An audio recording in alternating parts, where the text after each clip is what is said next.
Je m'appelle Stéphane Tournet et bienvenue dans l'émission La face cachée des entreprises. Aujourd'hui, j'ai décroché une interview avec les fondateurs de l'entreprise iSound.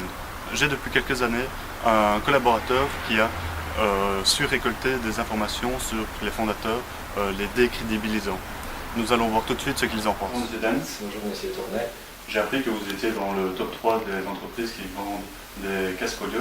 Alors j'aurais aimé avoir quelques informations sur la gestion et premièrement la manière dont vous avez attribué les tâches avec vos collaborateurs. Alors nous avons attribué les tâches en fonction de la qualification et des études de chacun.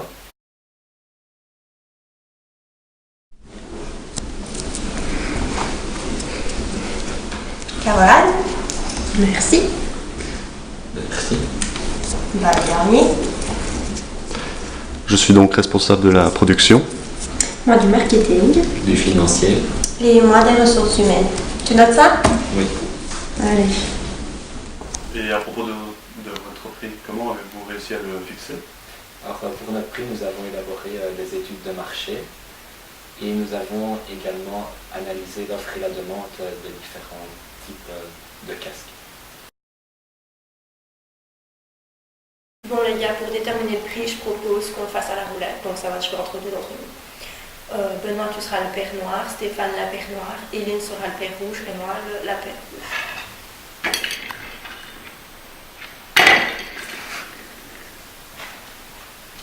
Père noir. Donc Benoît. Oups.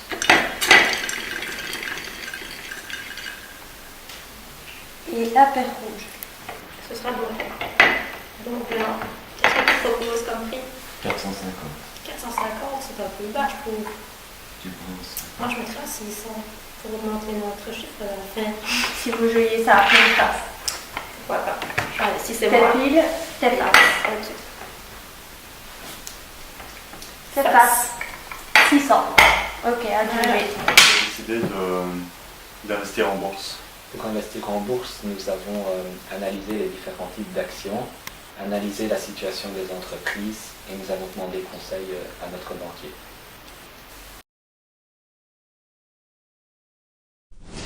Bon les gars, j'aimerais bien investir en bourse. Vous en pensez quoi? C'est hors de question, c'est beaucoup trop risqué. Ouais, non, plus juste la petite. Réglé en pierre, papier, ciseaux, 3 manches gagnantes. Ok. Pierre, papier, ciseaux. Pierre, papier, ciseaux. Pierre, papier, ciseaux. Ok. Ça va, c'est bon. On a investi en bourse à nos dépens alors. Bonjour mademoiselle de Vista. Bonjour. Vous êtes bien responsable de la gestion des ressources humaines. Exactement, c'est ça. Pouvez-vous m'expliquer comment vous avez déterminé votre nombre d'ouvriers dans votre entreprise? Eh ben, c'est tout à fait simple. Nous avons estimé la production et nous avons pris le nombre d'ouvriers qu'il fallait. Bon les gars, on laisse les dés décider pour nous le nombre d'ouvriers, ça vous va? Ouais, c'est bon comme ça. C'est parfait. 2 dés chacun. 1, 2, 3. Bon, bah ça fait 19. Bon, c'est parfait. Au pire, si on n'a pas assez, ben, ils font des heures sup et c'est pas grave. Qu'en est-il du salaire?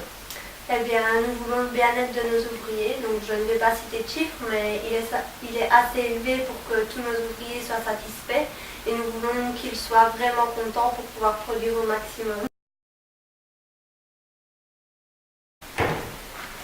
Bon les gars, il faudrait quand même fixer le salaire des ouvriers. On le décide aux cartes, Ok. tirer une carte chacun. Vas-y Stéphane, commence. C'est un 2.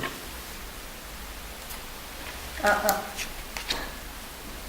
Et à 2. Ben 212. 212. Moi, ça me paraît C'est bien. très faible quand même. Pour notre salaire, moi je propose qu'on ne le fasse pas au hasard. 3000, c'est bien, non? Ouais, ok. 3000 chacun? Pour notre salaire. Oui, 3000 chacun. Ok, Et 3000 notre travail chacun. est très dur quand même. Bonjour. Vous êtes responsable du marketing chez iSound. Oui, c'est ça. J'aurais aimé savoir quelle a été votre stratégie pour savoir si vous allez investir dans la recherche et le développement. Eh bien, on a beaucoup réfléchi à cette question car on peut être au top de nos produits. C'est pour ça qu'on a beaucoup investi pour pouvoir passer à des niveaux de qualité supérieurs. Bon les gars, recherche et développement, moi je dis plus de 10 000, on sait perdre, moins de 10 000 c'est à perdre, Claude décidera pour nous. Benoît, tu peux lancer. C'est pair, c'est moins de 10 000. Vous faites assez ou beaucoup de publicité pour atteindre ce niveau? Oui, on a fait beaucoup en effet. On a fait un sondage auprès des clients pour savoir quelle publicité les affectait le plus. Donc c'est pour ça qu'on s'est tourné vers les grands panneaux publicitaires.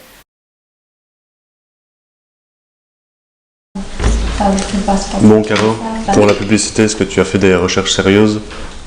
Moi, faire des recherches sérieuses, franchement, non, je m'en fous de la pub. J'ai préparé mes petits papiers et on va poter. Donc, pour le premier qui partira, ce sera 50, l'autre 100, l'autre 150 et le dernier, ce sera 200. Donc, pot, ce ne sera déjà pas toi. Donc, pour le petit panneau, ce sera 50.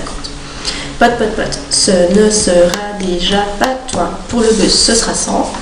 Pot, ce ne sera déjà pas toi. Et Internet, ce sera 150. Et donc, pour le grand panneau, ce sera 200. Ok, parfait. Il semblait aussi qu'il y avait un quatrième collaborateur avec vous.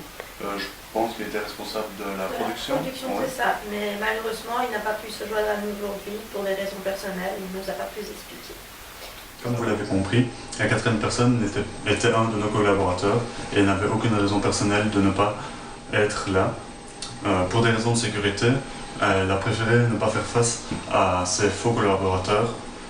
Suite à notre émission, la société iSound a perdu toute crédibilité face à ses tiers, dont les fournisseurs et les actionnaires. Je vous remercie de nous avoir écoutés. À la semaine prochaine pour une nouvelle émission.